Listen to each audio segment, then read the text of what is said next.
So I'm hoping that we'll be all right to make it through today. So this is where we left off. I'm just going to quickly go through these so we can jump to the next part and see how far we get. Sign-ups for who goes in what order is back there. So make sure your group signs up before you leave today. So somebody be the representative and just pick a slot, okay? And we'll just jump right into those on Monday. What I would like you to do, because on the syllabus it is that we will go over the rubric for the diet analysis. What I would like you to do is have already looked that over, so I can just take just 5 minutes and just go, all right, this is what you have to do. So I will just make a very brief announcement on that, and then get right into the rest. Also, the sign up back there for what you are bringing to the meal. Okay. We had an HPR meeting yesterday. I reminded everybody about the meal, and they put it in their calendars. So it is happening April 9th, I think, is the Sunday that is. All right, so it's coming up, so you guys need to make sure you're prepping for that. Remember, run it through, choose my plate, and just make sure that it's going to be a balanced meal. Okay? So you need to have that information. All right. So all good business. So we went over these. So I'm just really briefly going to go through these slides, not in any depth. But we talked about that light drinking could have a positive effect on the heart. But if that moves into heavy drinking, then there are negative impacts. And so those are some of the things that can happen. And breast cancer, because of the effect that alcohol has on estrogen levels in the body, there is a chance that drinking alcohol could lead to breast cancer. And then especially, we've talked about this in past classes too, you have to look at your genetic makeup. If you have a history of something, then you need to be a little bit more intentional about what you do about that. And this is an area as well. So especially women with a family history of breast cancer, you need to pay attention. Heavy drinking obviously is going to increase that risk more. And then women who are on estrogen replacement therapy will be at a higher risk. And so then if you kind of put a combination of some of these together, then that risk increases even more. But there's still, sometimes you just never know, nothing in the history, and, then you just need to be careful, because just drinking the alcohol could end up having an impact on that, okay? We did talk about that there are 7 calories per gram of alcohol, and so for people who are trying to manage or lose weight, alcohol would be one of the areas that they would want to either decrease or eliminate. Yeah. So does that just mean, like, obviously a lot of drinks have other stuff in it, like beer and stuff, so does that mean like straight vodka or something? Yeah, so we're just looking at however many grams of alcohol that you are intaking, multiply that by 7, and that is how many calories just from the alcohol part of it. So if we're talking mixed drinks and you're adding a lot of other junk to it, you have to account for those calories as well. So this is just straight that alcohol part. So yeah, so you do definitely need to pay attention, and that is something when I counsel with people. I have people that come to me, just asking, hey, what can I do? I'm stuck. That's when usually people come to me. I'm stuck, what can I do? So I usually tell them, complete a food diary. What do you intake? Do this for at least a week. Try to eat what you are eating. Don't go, oh, I'm writing it down, so I change, which is a reason why you do write things down though. But be honest with me, tell me what you're doing. And what you are drinking. People don't realize that too.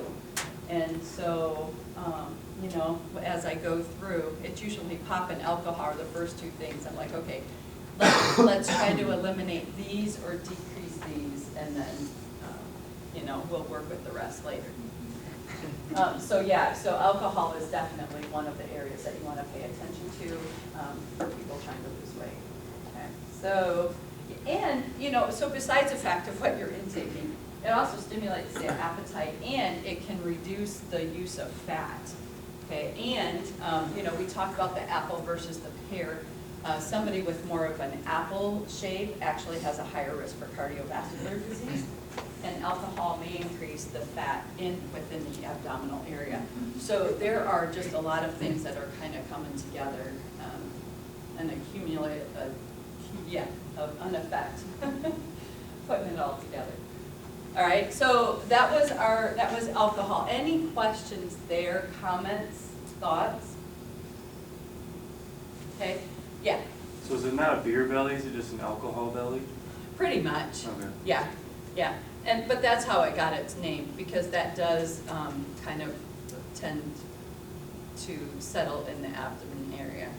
So, and you do end up looking like a keg, right? So that is the problem though. And so you have to think about that. If you're looking at health risks, so let's not even think about being overweight. We're just looking at health risks.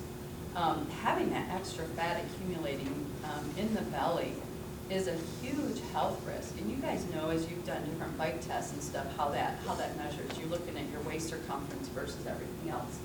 And so you really have to pay attention to what are the different things that cause fat to accumulate in the abdomen, and those are the first areas that you want to attack. All right. So ephedrine. So a theory as an ergogenic aid. It is a stimulant. And it does stimulate the central nervous system. And then you do also have a suppression of appetite with ephedrine, so you will find this in weight loss dietary supplements. It does promote thermogenesis, so kind of gets that metabolism burning. And so there are different studies that have been done to see if they work, strength, power, and endurance. And once again, kind of ambiguous. Some of the studies come back that it helps, and some of the studies come back that it doesn't help. And this is actually changed, so pay attention to this. So pseudoephedrine now is also banned. And pseudoephedrine is what you would find in medicines, over-the-counter medicines. In 2015, it was added to the banned list. And then what they've done is, so now a new thing, the synephrine, is something that they're saying is a little bit safer than ephedrine, and so they brought that out, and they're finding that it really isn't. So, trying to still get the effects of ephedrine in what they think would be a safer place, and it's not. So that is now on the monitoring list. So pseudoephedrine has been moved to the ban list by the World Anti-Doping Agency, and synephrine now is just being monitored. And what they'll do, they just kind of pay attention. Are they starting to see it more in the athlete's urine? So as they test the athlete's urine, they just kind of monitor how much athletes are hitting and, paying attention to that. So that's what it is when they're monitoring. Caffeine, by adding caffeine, it increases the effect of ephedrine if there is shown to be some. So I'm trying to think of it. I felt like I made a note, but I might not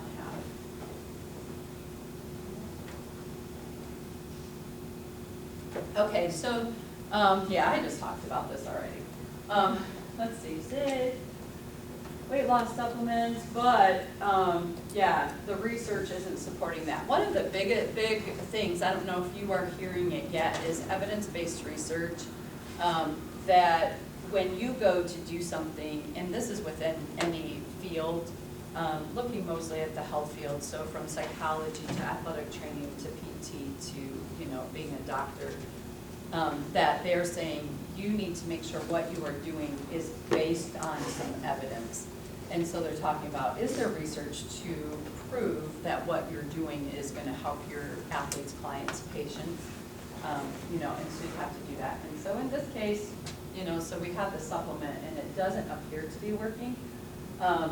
It is a drug in Europe, and in fact, a lot more of dietary supplements in Europe are drugs, and here we can get them over the counter as supplements. So you need to be careful where they come from. I happen to be a believer in using vitamins and supplements, so there's a part of me that doesn't want the government to stick their nose in. However, there are a lot of cheap versions of these supplements that are out there that probably need to be taken care of, that are mostly filler. And so you need to be careful what you're intaking. You need to make sure you know where the product came from, do a little bit of research, and just make sure that they're not using cheap stuff. Generally, you get what you pay for. Did that really just happen? Is it done? Is that what that said? Okay. Oh, that was. Okay. So we're good. Like, whoa. Okay. You guys are gonna think I'm on something today. I'm really not, I promise. So ergogenic aids, this kind of jumps around in your book a little bit, so just kind of follow along as best you can. But anything that is going to help sports performance is an ergogenic aid.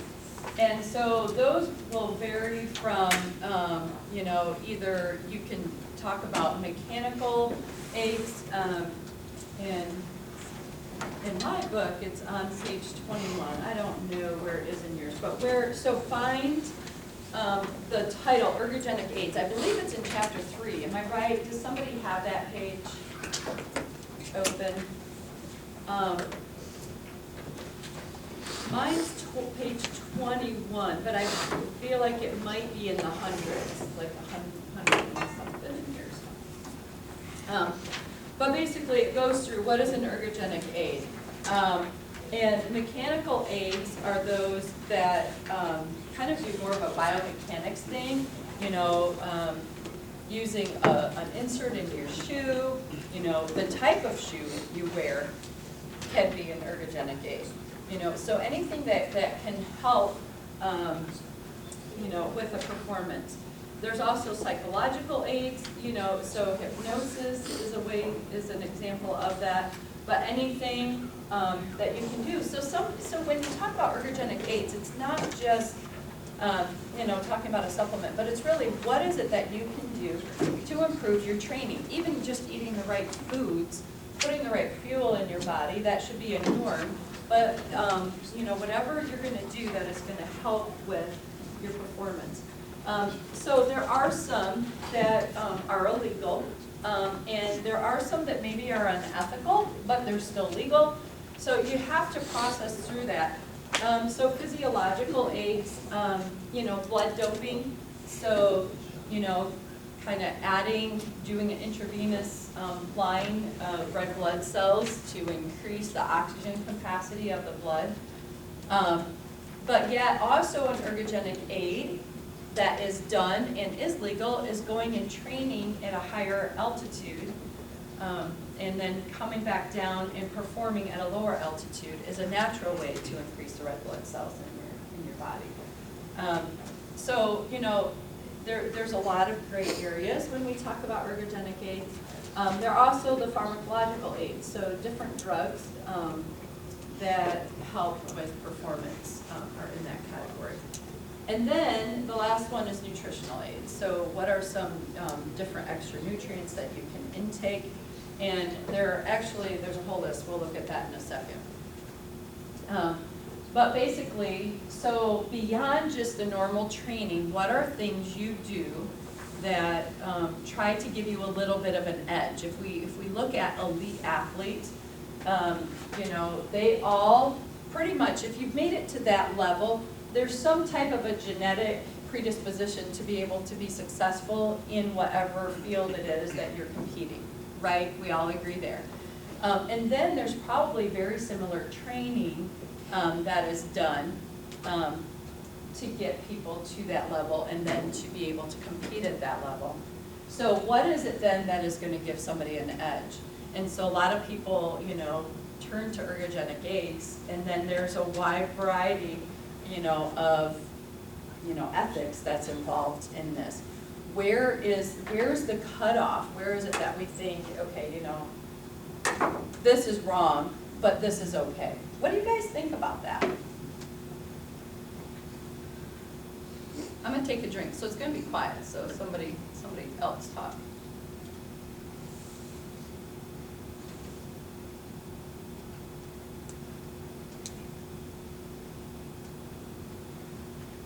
Yeah. I think like the side effects that it has, like as far as like is it even healthy? Okay. And then even like maybe how like widespread is it? Like can anybody get it? Like is it only like these people that are able to take it? Okay, those are good thoughts, I like them. So, yeah. Somebody else? I am gonna wait. I want a few of you to comment on this, because I know most of you, if you are not still a competing athlete, you were athletes at one time. So, oh, bless you. Yeah.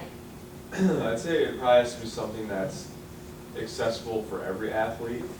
Because there are certain things that other athletes may be able to get their hands on more easily, just because of financial reasons, or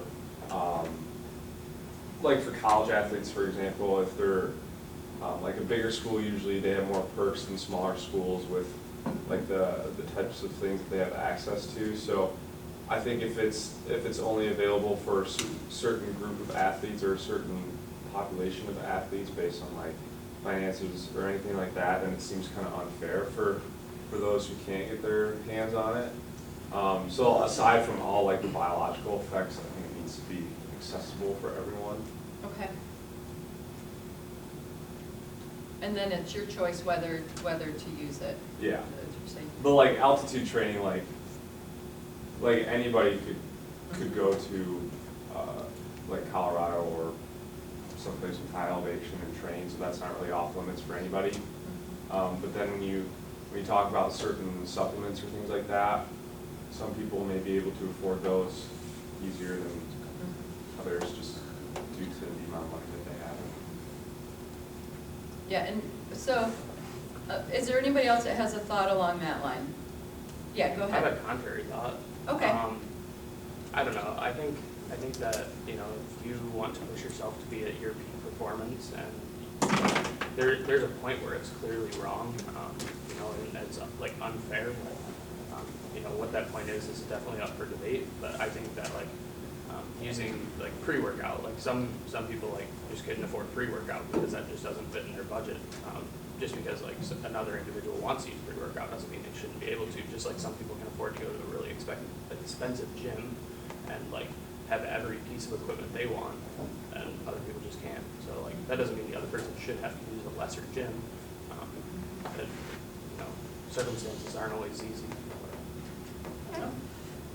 Okay, thanks. I'm gonna just throw this out at you. Where would you put the cutoff? Where would it be? I don't know. Not right. And yeah, it's hard. Yeah. It is hard. Anybody have, like, okay, this is where the cutoff is. This is where it becomes unethical. Yeah. Like a guideline for me is like, okay, is it going to cause harm to your body? Like that's a, you know, if one person's willing to, like I think steroids are a great example. Like if one person's willing to cause a lot of harmful effects to their body in order to perform for, you know, a short period of time,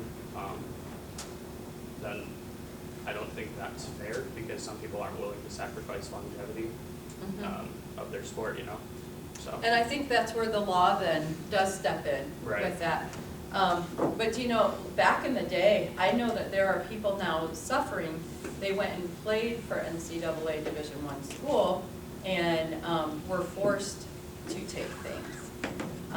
And I know that happened. So I'm standing here saying that I know that happened.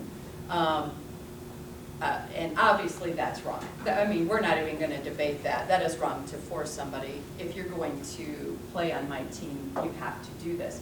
Did they know ahead of time going in? I don't know. That I do not know. You know, I doubt it because, then they're gonna say, no, I don't wanna do that. Well, then word's gonna get out. But I do know that that happened. And so we need to think about then, where is that line crossed? And in strength training, I always do that project and try to get people to say, would you consider this unethical?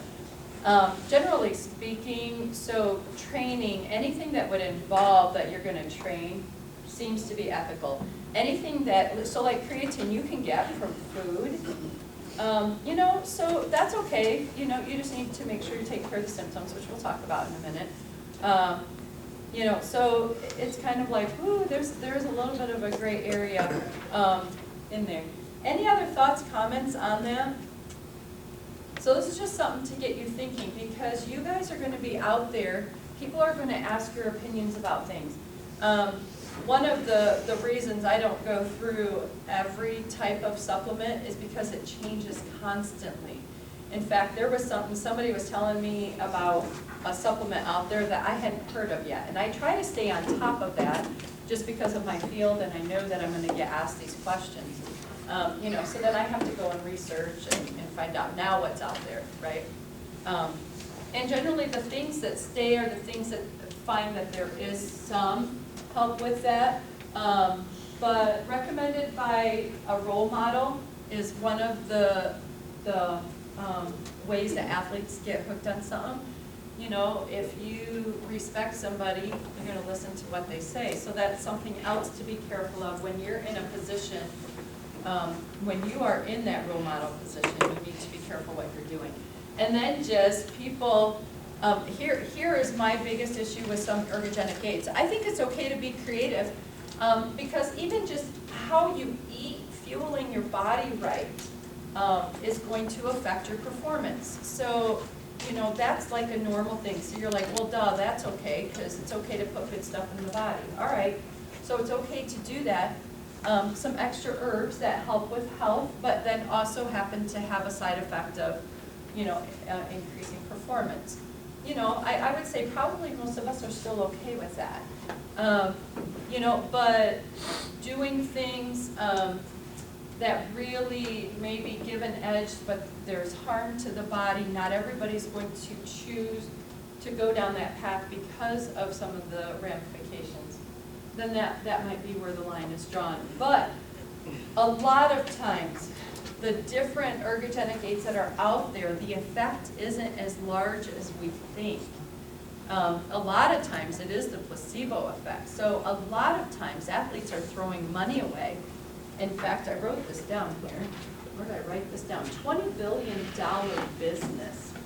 $20 billion a year that athletes are spending, or people who want to be athletes, or people who just want to lose weight, and are spending on the supplements and things to improve their performance. $20 billion. I'm like, seriously. And so, but how much of that seriously is going down the toilet? We really need to make sure we're researching things correctly and make sure that what we're intaking is going to be helpful. And from there, where is that line that we're going to draw? Yeah. Kind of going back to where we would draw the line. I think part of it too is the people who make the guidelines and the rules probably look at how much of an advantage it gives you in your performance. Like things like caffeine or certain vitamins, yeah, they might be able to help you have a little bit of an edge, but if you're still not training hard or practicing hard, right, it's still not going to do anything for you. Like for a 5K, if I'm still doing 2 miles a day, but I'm taking caffeine, that caffeine's still not going to help me out. But certain stuff like blood doping and anabolic steroids seem to give athletes a huge advantage. You see baseball players who just like go insane with their home runs, and then you get like Lance Armstrong who wins 7 Tour de France's in a row, like because of blood doping and things like that. So I think part of the reason, or part of the guidelines that they may use, I don't know for sure, I'm just guessing, but part of the guidelines that they may use for certain, or for like the cutoff, is how much of an advantage it gives you over other athletes. Without training. Without training Yeah. harder than them. Yep. Because I'm sure, I mean, I know like Lance Armstrong probably trained insanely hard, but his competitors probably were training just as hard. And then when you win, I don't even know, it was like 6 or 7 Tour de Yeah. France in a row, like, I mean, something kind of is giving you an advantage there, so I don't know. I would say that if it gives you like a substantial advantage over other athletes, but like if he was a caffeine drinker and it helped him beat someone by like a few seconds or something like that, then okay, I mean, that's not really like, in my eyes, it's not a huge Okay. advantage over another athlete. but- Okay, like, you guys, anybody disagree with what Sam just said? I think it was good, yeah. I like it. So it is really difficult because it's hard to, you can take a lot of things, what is working, what isn't. And so when we break this down, we can look at our different macro and micronutrients. And even just in our eating, this is gonna happen, but then we have different supplements that would fall under this. So even just ingesting certain carbohydrates, ingesting them in a certain manner. Your book goes into this a little bit, looking at some of the different things, even how it's taken, when it's taken. That's all to give you a little bit of an edge, Ingesting carbohydrate gels in a race, can give you a little bit of an edge. Taking omega-3 fatty acids, can give you an advantage burning the fats. And I have to tell you guys, I am still reading more about ketogenic diets. If you guys are interested in doing any research, that might be an area to look at. I have 2 different camps of people. I follow a wide range, just so you know, a wide range of nutritionists, some from completely vegan diets all the way to the paleo diets. And I keep hearing this come up. This, if you're really interested in nutrition, that might be something to look at. I'm not there, but I'm just kind of looking into that. So, trying to get so that your body burns fat more efficiently can be an ergogenic aid. But as your book pointed out, the research shows that really having the carbohydrate gives you a little bit more of an edge. But anyway, B12 for energy. It isn't energy itself, but it promotes the processes to give you energy. And then different minerals that you may intake can help with buffering the blood a little bit. Water, making sure you're hydrated is the simplest ergogenic aid. You perform better if you're hydrated. All right, so that's where you start. And then there are just other things. We talked about caffeine, ginseng we'll talk about. And so this, I don't have this table in my book. So I don't know if that list, do you have that open by chance?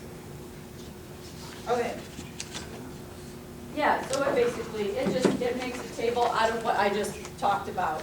Okay, so that's in your book. So take a peek at it. Take a peek at how that is set up there. All right. Let's see if we can kind of speed up a little bit. I knew it'd end up slowing down. All right, so creatine is actually back in the ergogenic aid part again. So flip back there. Creatine is probably one of the ones that are used again more often. Oh, not completely there. I guess it's in the protein section, isn't it? Protein section is where that is. It is an amine. It contains nitrogen. It is not an amino acid, but we eat it. Okay, so if we eat animal products, we're getting creatine. One of the things that is found for people who are vegetarian, even though they can work their way around this, is that their creatine levels do go down. Okay, so the place to find it the most is in animal foods.